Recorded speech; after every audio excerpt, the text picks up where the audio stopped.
Mario Lopez. What's up, y'all? Mario Lopez joining me right now on Zoom. NBA legend, current host of NBA on TNT, my man, Shaquille O'Neal. How's it going, man? I never told you this. I have a confession. Okay. You were one of the first celebrities to be so cool to me when I first hit LA. I always wanted to tell you thank you, brother. I appreciate you. And one thing about you, you haven't changed a bit. I appreciate the kind words. And I always tell people too, I said, Shaq is just as cool as you would think he is. He is, I just said that the other day. I said, I like my guy. He's all about representing law enforcement. He's a gentleman, and he's just as awesome off the court as he is on. So I swear to God, wasn't I just talking about that the other day? Yes, he was. He actually praises you daily. That's Like, I remember because you came in because I used to do the NBA All-Star games when I was working. no, man, I met you. I met you one night at Roxbury. We both were young superstars coming to the game. Yep. You got in before I got in, and you turned around and said, "Hey, man, let Shaq in," and they let me in. That's my guy. You remember that, huh? I love it. Sunset Boulevard on a Tuesday night. Dang, you got a good memory, man.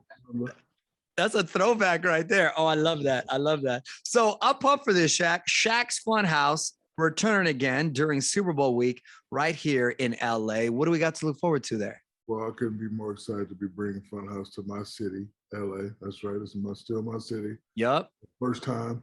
You know, this one's going to be the biggest one yet, music and sports. But look, Mario, the thing to me, the two things that bring people together is always music and sports. Your favorite artist, female, male, and your favorite sports event. We all know the football playoffs are coming up, and Super Bowl is going to be there. It's going to be at the Shrine Auditorium and Expo Hall in downtown LA. I'm taking over the entire venue, indoor, outdoor, and I want to thank Pepsi, ZipRecruiter, Bud Light, Seltzer, Papa John's, and Lil Wayne's going to be there. Oh, wow. You're Yeah. gonna get on the mic, man. I've also said this, and I'm not just saying this because you're here. I know I'm like fanning you a lot, giving you a lot of love, but to me, you're the only professional athlete who can spit legit bars. You know what I mean? Like if you weren't a baller, you'd be like, oh, dude, that he can flow right there. I mean, I'm sure you've heard that before, but who else would you put in a Mount Rushmore of athletes that try to aspire to have a rap career? I don't know who's doing it, so I don't want to call names because forget somebody. I know Dame's doing it. I know Amon Shumpert is doing it. Man, I'm not really qualified to say who'll be on the Mount Rushmore. Just that I have fun doing it. And like I said, Lil Wayne's gonna be there. Zed Diplo's gonna be there. DJ Diesel's gonna be there. DJ Bioti's gonna be there. We're gonna have a great fun time doing it in my studio in LA, and I'm building a whole carnival outside. I'm gonna have a Ferris wheel, have rides, games, interactive circus performance. So it's gonna be great. That's awesome, and that's awesome. And I know you're being humble, but I know you got gold records and you've got a lot of success. So that's real cool. Hey, speaking of the Super Bowl, what's your prediction for the matchup? Who do you like? Well, can the Cowboys meet the Patriots? Yeah, that can happen. That can happen. Is that who you like? Yeah, Cowboys versus Patriots. Okay. Shaq, your reality show, Shaq Life, season 2 just wrapped up. Excuse me. Can Cowboy meet Tampa? I'm sorry. Cowboys cannot meet Tampa. They would play in the NFC game if that were to happen, but they can meet the Patriots. So that's all right. So I stick with what I say. Cowboys versus Patriots. Who's your team growing up? Cowboys? Cowboys is always my team. Okay. All right. How dare you ask that question, Mario? Okay, I assume so. I just didn't want to get it wrong there. Hey, speaking of teams, you've got the I was gonna say funnest. That's not a word. The most fun team I think on TV over on NBA on TNT with Charles and the crew. You still having a good time with that all these years after, Shaq? Of course, I'm having a good time. One thing about me and you, Mario, after our original careers that put us on, we can reinvent ourselves and do different things. You're doing a fabulous job. I appreciate it. I would have never thought to imagine you go on to be super successful. So I want to commend you, your family, your 3 lovely daughters. But the answer is yes. I'm still having fun. We came into the game doing it our way, doing what we wanted to do, and now that's over. We know how to step back and, continue to, enlighten the world.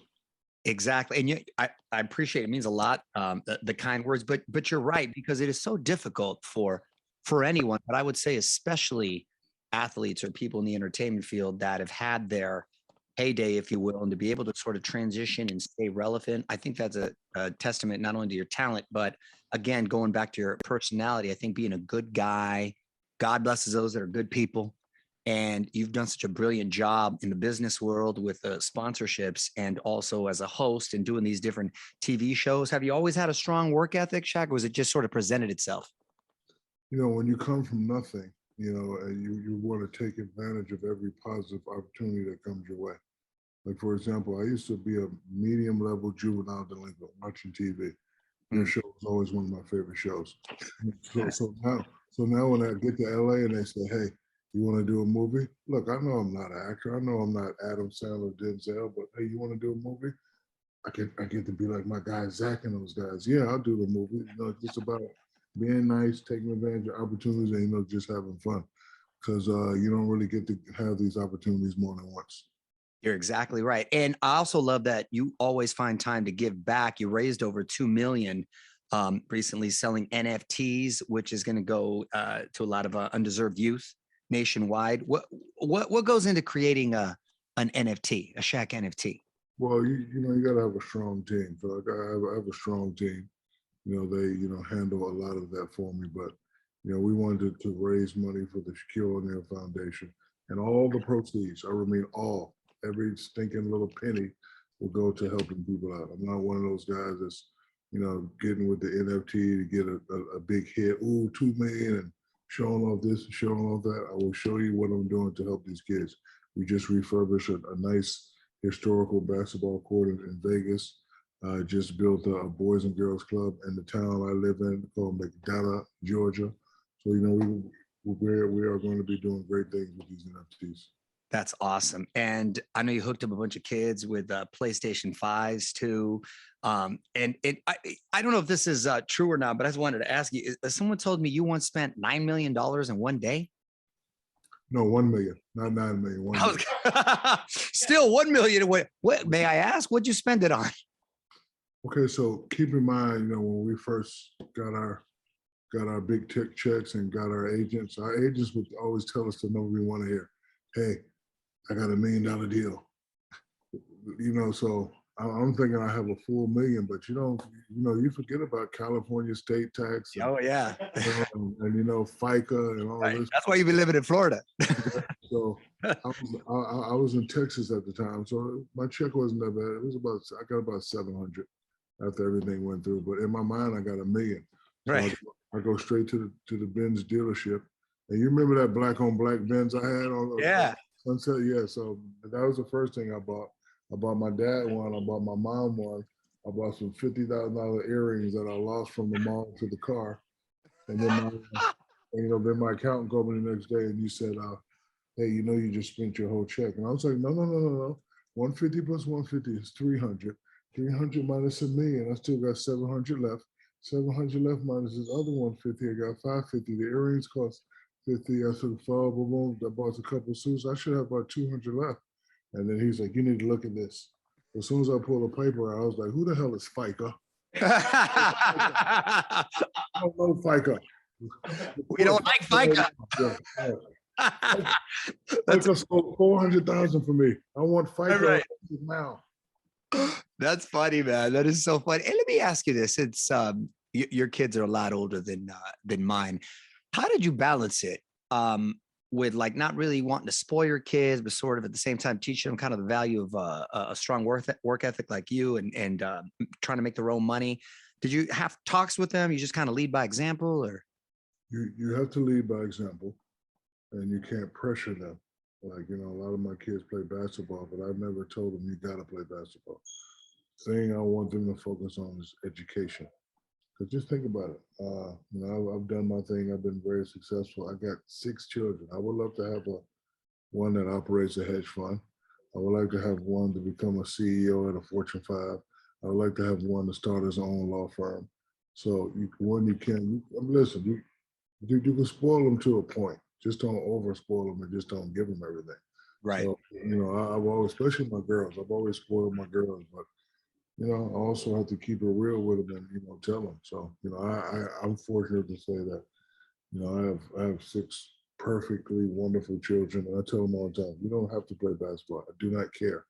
We don't need another basketball player, but you will go to school and you will get some degrees if you want to touch my cheese. Hey, I love that. I love hearing that. You still work as a sheriff occasionally? I'm supposed to be undercover, but you just blew that. My bad. Mario Lopez. Still the same since the day I met you in 1989. Hey, real players are married now. Hey, where's Lisa at? You know what? She's around. She's looking good too. We're doing a new Say by the Bell on Peacock. We do this whole new reimagining, and they got the whole crew coming back. I'm producing that right now on Peacock. That's like the what do you call it? The streaming service for NBC. I'm gonna put the camera right here. I think you'll trip out on it. Can I sing to Lisa right quick? Okay. Give her a shout out. I'll send it to her. Hold on. Lisa, this is for you. Hold on. I just have to find it. Here we go. Ready? Right.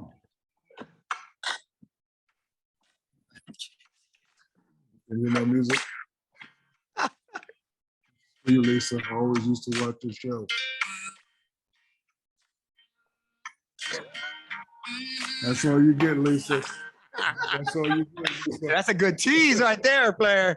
That's a good tease right there. I'm gonna pass that along. Hey, Shaq, before I let you go, man, I'm gonna just put you on the spot with a couple quick questions, quick answers, okay? All right. Deal. What's your all-time favorite Christmas gift that you received? Dr. J basketball autograph. Go-to late night snack. Turkey sandwich with extra mayo and some Borden's cheese. Ooh, so that's unique. Who's gonna win the NBA championship this season? Golden State. Favorite coach you ever played for? Phil Jackson. Who do you cast to play you in the Shaq biopic?